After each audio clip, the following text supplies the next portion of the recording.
Sekalian, puji Tuhan, ya ada kesempatan lagi untuk saya mau berbagi, bukan saya mau mengajari, tetapi kita sama-sama mau berbagi firman Tuhan. Dan satu hal yang Tuhan taruh dalam setiap kita, bahwa kita harus hari demi hari belajar firman Tuhan. Tidak ada yang mahir, tidak ada yang pintar, bahkan tidak ada yang berpengalaman, tetapi hari demi hari kita belajar bersama-sama. Dan demikian juga malam hari ini, mari kita sama-sama buka satu kebenaran firman Tuhan, di mana Tuhan menaruh dalam hati saya untuk menyampaikan satu tema, yaitu masa padang gurun menjadi padang rumput. Ya, masa padang gurun menjadi padang rumput, bisa ditampilkan PowerPoint-nya. Di dalam Keluaran 13 ayat 17 sampai 18, yuk sama-sama kita buka ayat firman Tuhan ini. Keluaran 13 ayat 17 sampai yang ke-18. Keluaran 13 ayat 17 sampai 18.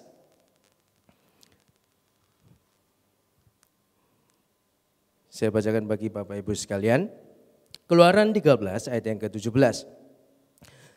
Setelah Firaun membiarkan bangsa itu pergi, Allah tidak menuntun mereka melalui jalan ke negeri orang Filistin. Walaupun jalan ini yang paling dekat, sebab firman Allah, jangan-jangan bangsa itu menyesal apabila mereka menghadapi peperangan, sehingga mereka kembali ke Mesir. Ayat yang ke-18, tetapi Allah menuntun bangsa itu berputar melalui jalan di padang gurun menuju laut Tibrau. Dengan siap sedia berperang berjalanlah orang Israel dari tanah Mesir. Di sini ada satu kebenaran firman Tuhan yang kita lihat. Kalau kita tahu bangsa Israel itu adalah bangsa budak, saudara ya. Bangsa yang dijajah, bangsa yang diperbudak oleh bangsa Mesir. Dan di sini Allah mau mengeluarkan bangsa tersebut. Makanya saya berikan judul masa padang gurun menjadi padang rumput. Hari-hari ini adalah hari-hari yang susah, mungkin banyak orang sudah banyak berkhotbah, banyak orang di mimbar sudah mengatakan ini adalah masa pandemi yang sangat susah, banyak orang yang mati bisnisnya, banyak orang yang mati usahanya, banyak orang yang mati ekonominya, bahkan punya toko tutup, punya usaha tutup, bahkan di PHK. Kita lihat di sini bahwa inilah yang dinamakan padang gurun. Dan Tuhan taruh di dalam hati saya untuk menyampaikan ini kepada Bapak Ibu sekalian. Padang gurun itu artinya masa kesusahan. Padang gurun itu artinya apa? Masa di mana kita mengalami kesusahan. Malam hari ini semua kita pasti tidak ada yang tidak susah, ya. Pasti semuanya susah, baik yang bekerja sendiri maupun yang ikut sama orang. Saya dengar juga satu pabrik di Surabaya, pabrik sepatu, dia mem-PHK banyak karyawannya, yang sudah jabatannya manajer, jabatannya sudah supervisor, tetapi tiba-tiba di PHK. Gajinya sudah banyak 15 juta, sudah kerja puluhan tahun, tiba-tiba di PHK. Dan sekarang tidak punya kerjaan, nganggur di rumah. Teman saya juga punya toko, toko baju, tutup semuanya. Ini adalah masa di mana kita harus betul-betul tahu bahwa padang gurun ini, kalau kita jalan bersama Tuhan, nanti kita belajar sama-sama, itu akan menjadi padang rumput yang hijau. Selanjutnya, masa padang gurun ini adalah masa apa? Masa Tuhan menguji kita. Di dalam Ulangan 8 ayat yang kedua, coba kita baca sama-sama, Ulangan 8 ayat yang kedua. Ulangan 8 ayat yang kedua. Kita sama-sama lihat dan baca.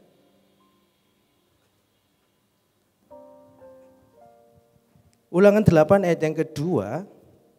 Saya bacakan buat Bapak Ibu sekalian. Ingatlah kepada seluruh perjalanan yang kau lakukan atas kehendak Allah, kehendak Tuhan Allahmu di padang gurun selama 40 tahun ini dengan maksud merendahkan hatimu dan mencobai engkau untuk mengetahui apa yang ada dalam hatimu, yakni apakah engkau berpegang pada perintahnya atau tidak, saudara. Kata mencobai di dalam Ulangan 8 ayat yang kedua di dalam bahasa aslinya, saudara, itu adalah dokimaso, saudara. Kita pernah dengar ya pendeta ngomong itu ada namanya perasu. Bahasa ini perasu. Perasu itu adalah mencobai untuk menjatuhkan orang lain. Dalam Matius 4 ayat yang keempat Tuhan ngomong kepada iblis, manusia bukan hidup daripada roti, tetapi daripada apa? Firman Tuhan. Iblis mencobai di dalam Matius 4 itu menggunakan kata perasu. Tapi dalam Ulangan 8 ayat yang kedua, itu dalam terjemahan aslinya saya lihat saudara, itu artinya dokimasu. Artinya apa dokimasu itu? Menguji untuk dimurnikan. Saudara. Jadi bukan mencoba untuk menjatuhkan. Saudara. Seringkali kan gampangannya, wih kamu jalan ke sana ya, tiba-tiba di sana itu sudah disiapkan lubang. Saudara. Dan orang itu jatuh. Saudara. Itu namanya mencoba, perasu. Saudara, ya. Itu perasu. Tetapi ini kata-kata ini adalah dokimasu, menguji untuk dimurnikan. Saudara. Sama terdapat juga di dalam Yakobus 1 ayat yang ketiga. Sebab kamu tahu bahwa ujian dokimion, dokimasu, sama. Saudara. Terhadap imanmu itu menghasilkan apa? Ketekunan. Saudara. Masa padang gurun itu adalah masa Tuhan menguji kita. Saudara. Apakah kita kuat? Apakah kita lemah? Saudara. Apakah kita tetap berpegang sama Tuhan ataukah kita meninggalkan Tuhan? Memang susah, saudara. Apalagi kalau kita tidak punya pegangan. Saudara. Kita tidak punya deposito yang banyak, kita tidak punya aset yang begitu banyak. Kita berjalan hanya sendirian tanpa ada pegangan sama sekali. Justru ini yang dimau Tuhan. Saudara. Kita berpegang hanya kepada Tuhan. Sebab kamu tahu bahwa ujian itu menghasilkan apa? Ketekunan. Ingat saudara ya, Tuhan itu memberikan ujian supaya kita hari demi hari tekun mencari Dia. Saudara. Yang pertama, masa padang gurun itu adalah masa Tuhan menguji kita. Di dalam Keluaran 14 ayat yang ke-10, di situ juga diceritakan saudara ketika bangsa Israel, saudara, dia melarikan diri atau keluar dari Mesir. Saudara. Keluaran 14 ayat yang ke-10, kita buka sama-sama. Keluaran 14 ayat yang ke-10, saya bacakan untuk Bapak Ibu sekalian.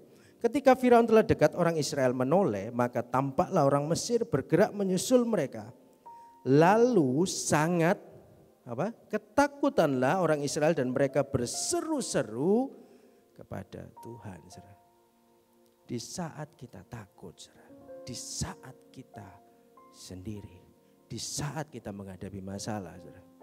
Yang terjadi apa? Kita berseru-seru kepada Tuhan. Tapi di saat kita punya semuanya, saudara. Di saat kita merasa kita hebat, saudara. Di saat kita merasa kita bisa segalanya, saudara. Tidak akan ada yang namanya berseru-seru kepada Tuhan. Saudara. Ketika bangsa Israel keluar dari Mesir, saudara. Depan Laut Tibero, belakang itu sudah bangsa Mesir dengan persenjataan lengkap. Saudara. Apa yang harus dilakukan? Saudara? Mau perang, kalah. Mau maju, mati di laut. Saudara.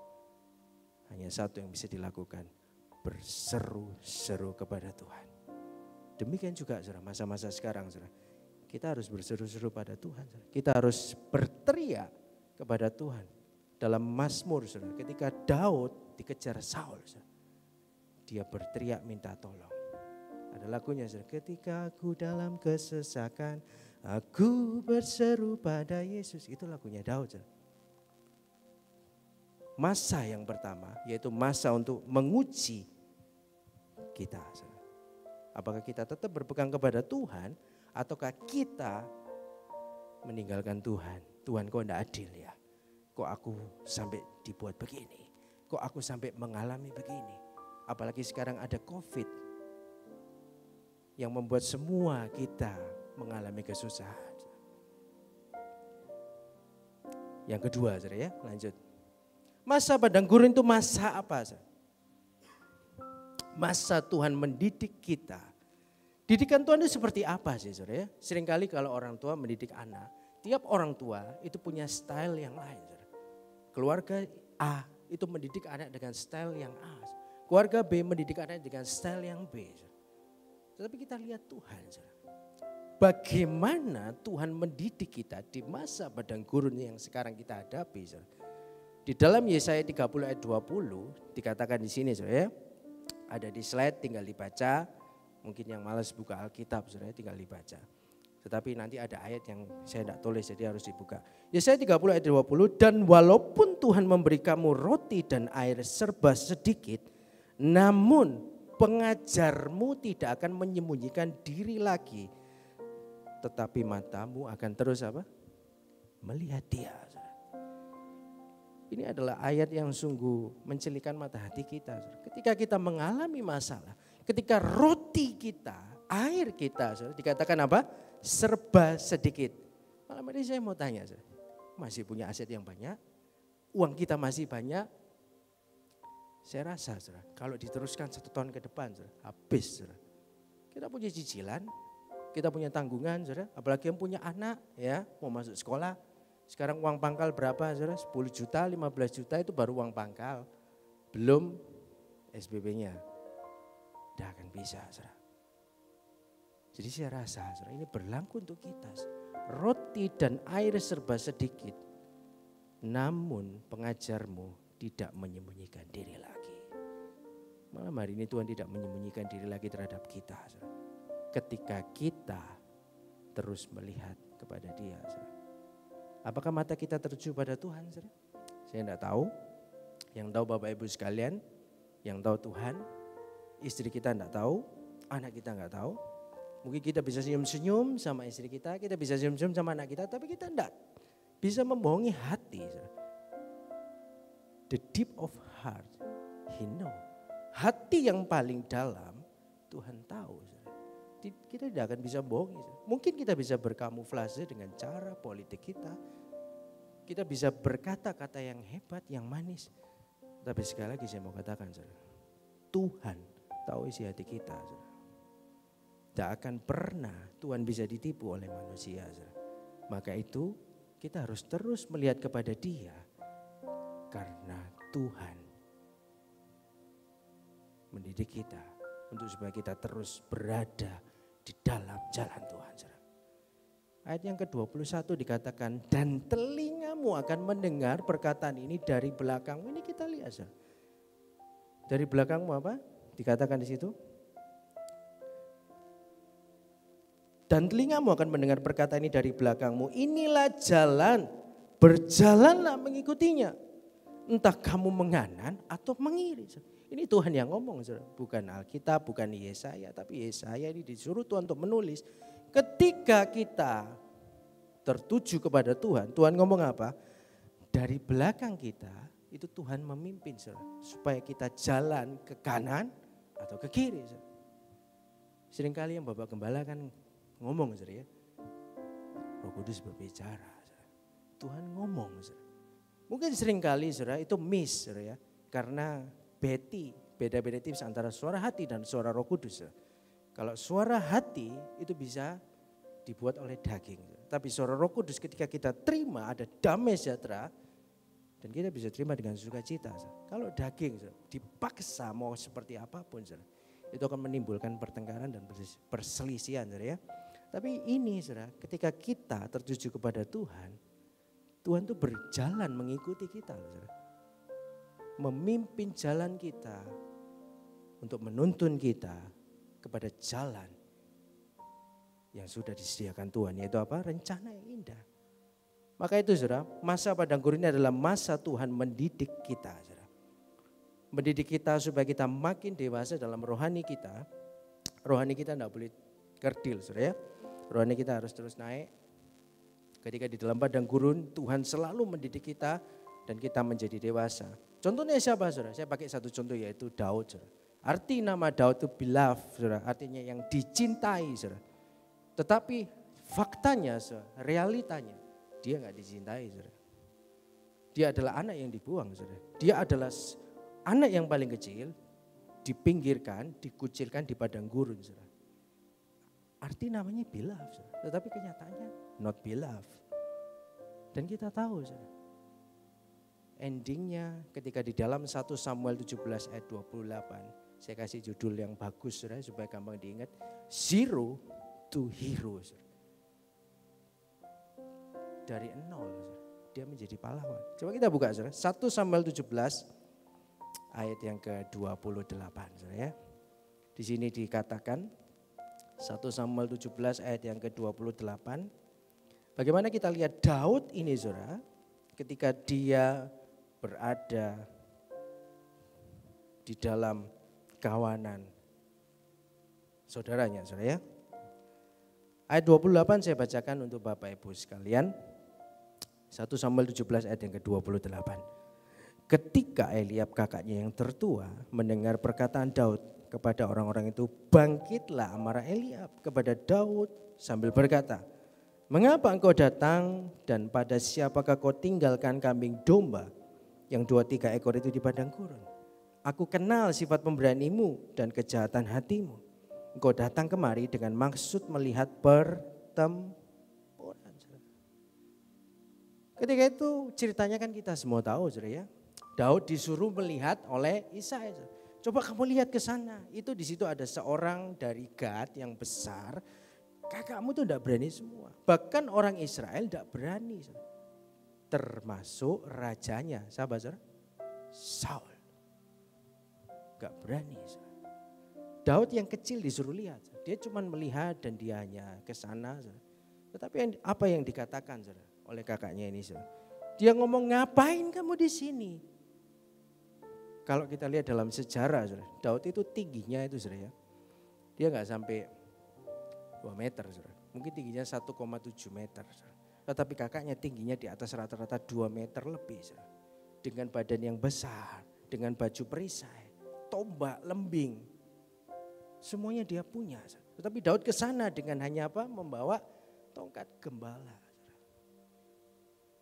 Pasti secara logika sudah masuk akal omongannya kakaknya. Ngapain kamu di sini? Ini bukan tempatmu, tempatmu di kambing sana. Yang cuma 2-3 ekor. Ini bukan medanmu. Ini bukan ranamu di sini. Pasti diremehkan, pasti di underestimate. Tidak ada yang percaya kepada Daud. Saudara. Tapi sekali lagi saudara, saya mau katakan saudara ya, ketika di dalam hati kita saudara, Tuhan mendidik kita, Tuhan mendidik Daud, Tuhan mendidik Bapak Ibu sekalian. Di dalam padang gurun, Daud ini di padang gurun, saudara. Dia dengan 2-3 ekor domba. Sedangkan saudaranya semua berperang dengan perang kemenangan saudara. Dengan trompet kemenangan, dia hanya di padang gurun, dia menyendiri. Maka itu dalam Mazmur dia bisa tulis saudara, nyanyian syukur. Saudara. Dia bisa tulis saudara, syair-syair yang bagus. Saudara. Kondisi saat dia mengembalakan kambing domba. Saudara. Dia bisa bernyanyi, dia bisa menciptakan lagu memuji Tuhan. Saudara.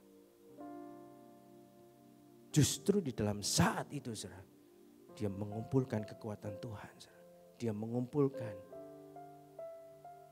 kuasa Tuhan dalam hidupnya. Mungkin orang melihat kita remeh, saudara. Mungkin orang merendahkan kita, saudara. Mungkin orang melihat, alah hartanya gak seberapa, ya wis biar noe lah. Ada apa sih mobilnya, aduh mobilnya cuman ini, wis biarkan saja. Mungkin manusia melihat itu. Saudara. Tapi saya tulis di sini, saudara. Zero to hero. Bukan zero, betul-betul kita jalan zero, nol, no. Tapi zero bersama Tuhan, di dalam ayat 50, saudara, kita baca, saudara, 1 Samuel 17 ayat yang ke-50. Saudara.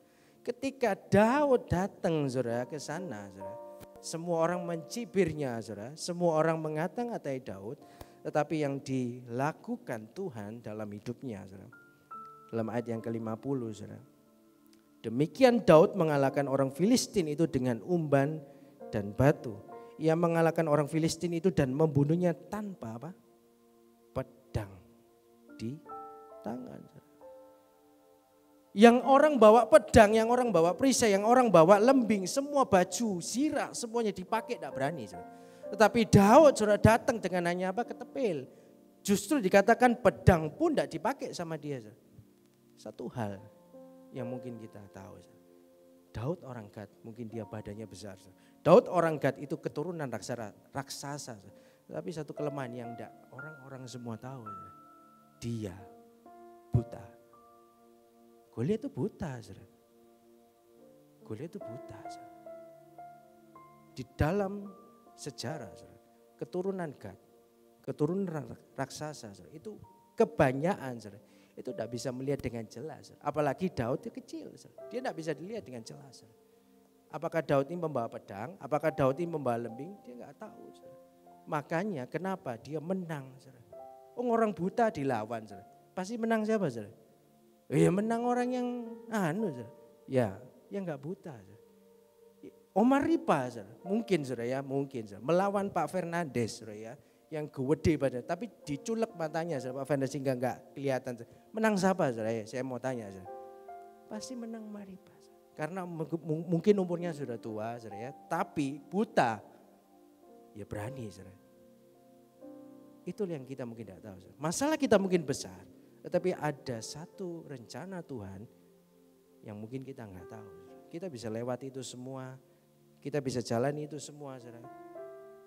Dan yang terpenting, saudara, ketika Daud sudah mengalami kemenangan, saudara, ketika Daud sudah diurapi menjadi raja, saudara, Tuhan didik dia lagi, saudara, sebelum dia naik menjadi seorang raja Israel.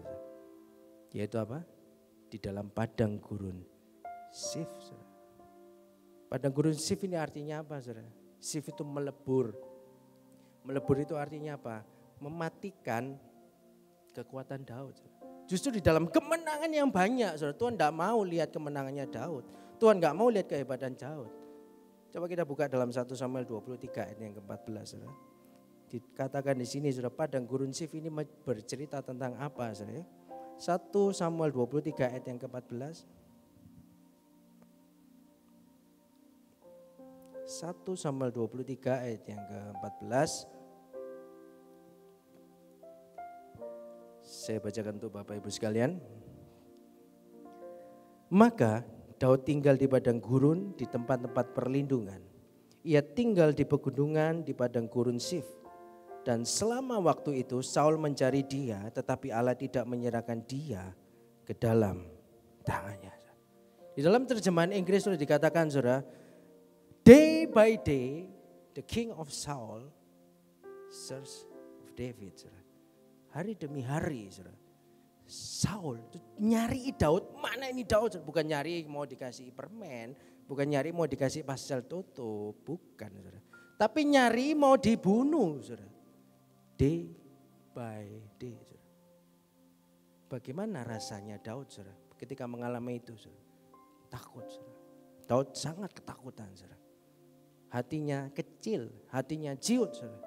Justru waktu itulah, saudara, kemenangan yang dulu sudah dia alami, itu Tuhan kuburkan dan dia mulai memandang lagi kepada si pemberi kemenangan. Maka itu dikatakan padang gurun Sif ini artinya apa? Melebur. Melebur kehebatan kita, melebur pengalaman kita. Mungkin orang tua bilang, saya ini sudah makan banyak asam garam. Wow, sudah makan asam garam banyak. Sampai kolesterol, sampai kencing manis, jantungan, terus pembuluh darah tersumbat, akhirnya apa? Beli kangen water gitu, saudara ya. Boleh, benar, saudara ya. Jadi pengalaman banyak is okay, saudara. Tetapi satu hal yang kita harus perlu tahu, saudara. Pengalaman mengalahkan, saudara. Pengalaman Tuhan di atas segalanya, saudara. Pengalaman kita, saudara, itu harus dikalahkan oleh pengalaman Tuhan, pemilik alam semesta. Saudara. Di dalam padang gurun Sif, saudara, Daud mengalami hal yang sangat menakutkan, saudara. Dia dibunuh, mau dibunuh sama Saul. Tapi yang dikatakan apa? Tetapi Allah tidak menyerahkan dia ke dalam tangannya. Saudara. Allah enggak mau, saudara, Daud mati. Maka itu saya percaya, saudara, ketika di padang gurun kita hidup bersama Tuhan, saudara. Meskipun orang bilang dia pasti mati, lihatin nanti pasti bangkrut loh, lihatin nanti pasti aja bambung, pasti dia minta-minta mengemis, saudara. Saya mau katakan malam hari ini, saudara, ketika kita berjalan bersama Tuhan, saudara, banyak orang ngomong, kamu pasti mati loh, kamu pasti gak akan bisa hidup esok hari, pasti kamu gak akan bisa menyekolahkan anakmu, pasti kamu gak akan bisa membeli sesuatu yang kamu perlu. Ingatlah kata-kata ini, saudara. Ketika Tuhan gak izinkan kata-kata itu sampai kepada kita, saudara. Dalam Matius dikatakan selai rambut saja, kalau Tuhan gak izinkan dia gak akan jatuh, saudara ya. Maka itu saudara, kita harus perlu mematikan kehebatan kita, mematikan pengalaman kita. Ketika Daud mematikan itu saudara, timbullah saudara, pemutar balikan kehidupan Daud saudara.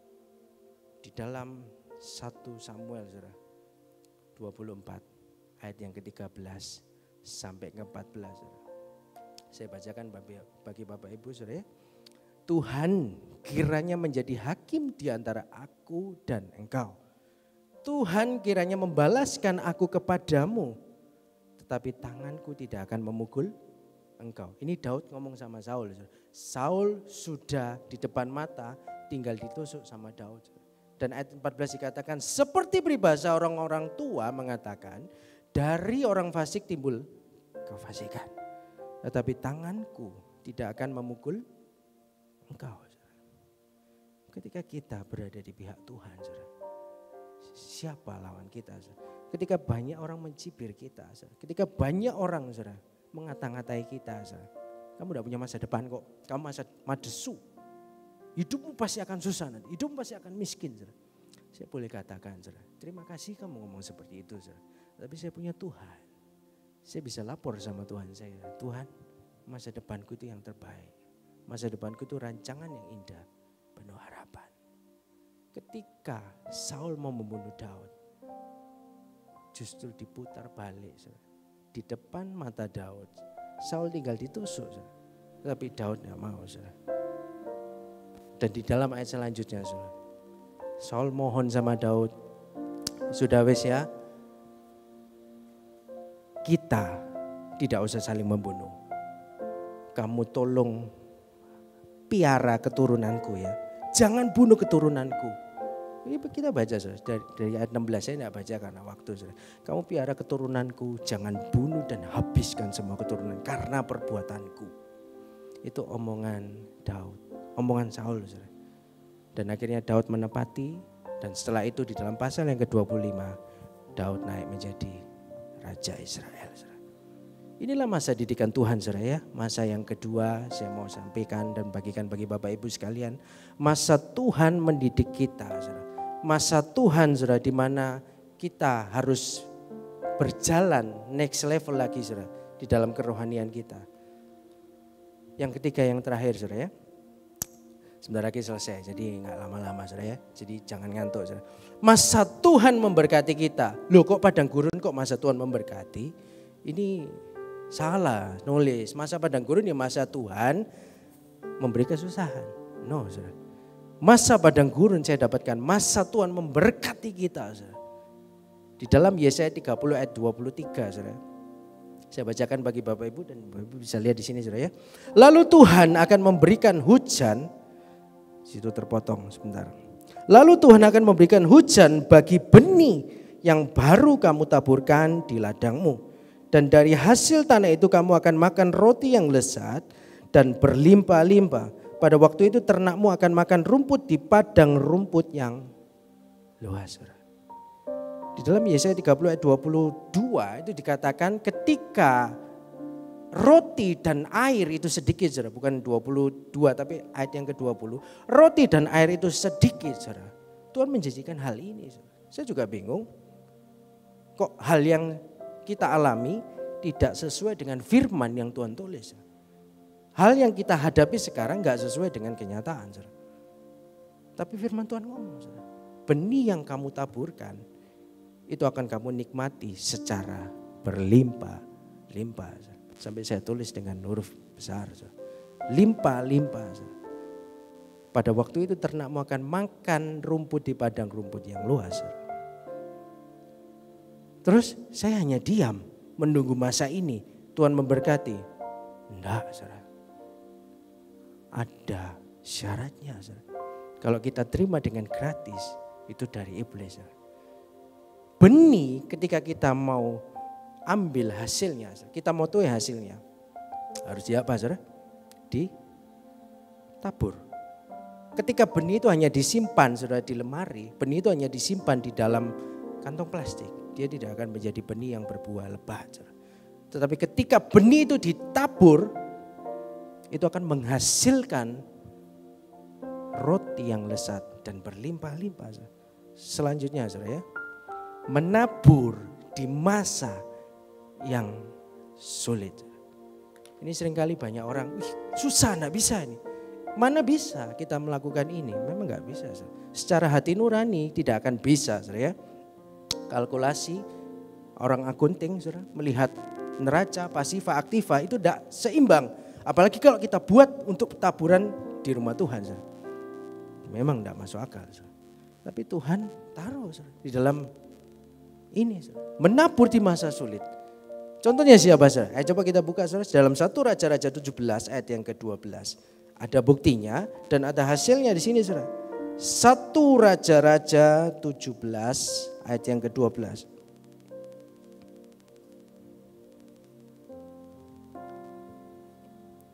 1 Raja-Raja 17 ayat yang ke-12, saya bacakan bagi Bapak Ibu sekalian, semua sudah dapat. Perempuan itu menjawab, demi Tuhan Allahmu yang hidup, sesungguhnya tidak ada roti padaku sedikit pun, kecuali segenggam tepung dalam tempayan dan sedikit minyak dalam buli-buli. Dan sekarang aku sedang mengumpulkan 2-3 potong kayu api, kemudian aku mau pulang dan mengolahnya bagiku dan bagi anakku. Dan setelah kami memakannya, maka kami akan mati. Kita semua tahu saudara ya, Elia berjalan di sungai Kerit, saudara, dia ketemu seorang janda. Dan tiba-tiba saudara dia minta makan. Ya kalau saya lihat saudara, hamba Tuhan ini kok egois sekali saudara ya. Minta makan kok sama orang miskin, saudara. Minta makan sama orang yang kaya dong. Ya. Tetapi bukan minta makannya saudara. Tetapi Tuhan mau memberkati seorang janda ini saudara, melalui hamba Tuhan. Saudara. Ingat saudara. Ketika kita menabur di rumah Tuhan, ketika kita memperhatikan hamba Tuhan, ketika kita memberi kepada hamba Tuhan, lihat Tuhan yang luar biasa, yang saya belajar dari seorang janda yang hampir mati, bahkan dalam waktu dekat dia pasti mati. Dia menabur dengan cucuran dan tetesan air mata. Sebentar lagi saya akan mati, ya sudah beres. Mau mati gak mati ya sudah terserah, wis tak tabur. Kalau Tuhan berbohong ya sudah. Toh besok aku gak ngasih Elia pun ya aku ya mati. Sama aja. Mending sekarang tak kasih. Tetapi hasilnya berbeda. Ketika kita mau menabur. Ketika kita mau memberikan benih itu ditanam di dalam taburan itu. 1 Raja-Raja 17 ayat yang ke-14. Dikatakan di sini saudara, kita lihat bawahnya, sebab beginilah firman Tuhan Allah Israel. Tepung dalam tempayan itu tidak akan habis dan minyak dalam buli-buli pun tidak akan berkurang sampai pada waktu Tuhan memberi hujan ke atas bumi. Saudara. It's just a word. Saudara. Ini hanya firman, belum terjadi. Saudara. Ini hanya omongan. Saudara. Seringkali Bapak Gembala di sini ngomong, ya tabur di rumah Tuhan. Ya kita harus hidup benar, itu hanya omongan. Nanti kita diberkati, itu hanya omongan. Tetapi kalau kita terima dengan iman, saudara, janda ini saudara, dia mengalami kelimpahan yang luar biasa. Saudara. Yang harusnya dia mati dalam waktu yang dekat. Saudara. Dia mengalami kelimpahan, bahkan pundi-pundi dan buli-bulinya itu tidak habis diisi air. Saudara. Dan satu bonus Tuhan kasih, saudara, bukan hanya kelimpahan, saudara, yaitu kehidupan. Saudara. Kita tahu semua ceritanya bahwa anaknya meninggal. Saudara, ya. Ketika anaknya meninggal, Tuhan bangkitkan anaknya. Saudara. Kejadian 26 ayat 12 sampai 13 juga dikatakan seperti itu. Saudara. Ketika Ishak menabur di pada masa sulit, saudara, dia menuai berkali lipat ganda. Coba kita buka sedikit saudara ya. Ini bagian-bagian yang terakhir. Jadi kita mau lihat saudara ya. Ketika kita belajar menabur di masa yang sulit saudara, Tuhan itu tidak meninggalkan kita sendiri saudara. Tetapi Tuhan malah saudara membuat keadaan kita itu diputar balik. Kejadian 26 ayat 12 saya bacakan. Maka menaburlah Ishak di tanah itu, tanah yang kering saudara. Dan dalam tahun itu juga ia mendapat hasil 100 kali lipat, sebab ia diberkati Tuhan. Dan orang itu menjadi kaya, bahkan kian lama kian kaya, sehingga ia menjadi sangat kaya. Saudara. Hanya dengan taburan kecil, saudara. Tetapi imannya besar. Saudara. Tuhan bisa memberkati kita dan membalikan keadaan kita. Kita tahu saudara bahwa di dalam Galatia 6 ayat 7 dan 8 saudara. Jangan sesat. Allah tidak membiarkan dirinya dipermainkan.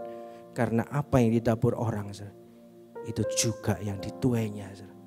Sebab barang siapa menabur dalam apa? Dagingnya, ia akan menuai dalam kebinasaan.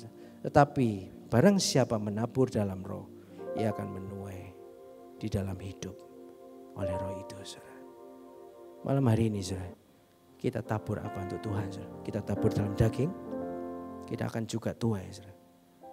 Kita tidak bisa menghakimi orang, dia tabur daging, dia tabur tuai, dia tabur roh. Tapi Tuhan yang tahu dan Tuhan yang akan memberikan tuaian tersebut kepada kita semua. Bagian yang paling akhir ya, padang gurun itu adalah masa Tuhan menguji kita. Yang pertama dari kita sudah belajar masa Tuhan mendidik kita ya. Dan masa Tuhan yang terakhir dia tidak tinggalkan kita sendiri. Padang gurun dirubah menjadi padang rumput. Masa Tuhan memberkati kita. Malam hari ini percayalah di dalam masa-masa yang sulit sekarang ini. Bahkan dikatakan tadi, saya sempat baca Indonesia sudah 70.000 orang yang kena COVID-19 ya. Banyak perusahaan pabrik itu tutup semuanya. Banyak usaha-usaha, teman saya punya toko itu tutup, teman saya punya toko juga tutup dan tutup. Mengalami sangat-sangat penurunan yang luar biasa. Kita tidak bisa berpegang pada kehebatan kita. Kita tidak tahu hari depan apa yang terjadi. Ketika kita berpegang kepada Tuhan. Saya ajak Bapak Ibu sekalian baca ayat yang betul-betul terakhir saya. Yesaya 43 ayat yang ke-19. Yesaya 43 ayat yang ke-19. Setelah kita baca nanti saya kembalikan kepada hambanya. Yesaya 43 ayat yang ke-19. Di sini Tuhan janjikan apa saudara? Semua sudah dapat, saya bacakan. Lihat, aku hendak membuat sesuatu yang baru. Yang sekarang sudah tumbuh, belumkah kamu mengetahuinya? Ya, aku hendak membuat apa? Jalan di padang gurun dan sungai-sungai di padang belantara. Imani ayat ini saudara ya. Ini padang gurun, ini padang yang sukar saudara, padang belantara. Tetapi ketika kita percaya Tuhan akan membuat jalan dan Tuhan akan membuat sungai-sungai saudara, sehingga kita bisa berjalan saudara. Andalkan Tuhan dalam hidup kita saudara. Jangan andalkan manusia, pasti kecewa saudara, andalkan manusia. Andalkan Tuhan senantiasa saudara. Dan diri kita, hidup kita pasti akan diberkati Tuhan dalam masa padang gurun yang kita alami sekarang. Puji Tuhan, Tuhan Yesus berkati. Biarlah firman ini menjadi berkat bagi kita. Saya kembalikan pada hambanya.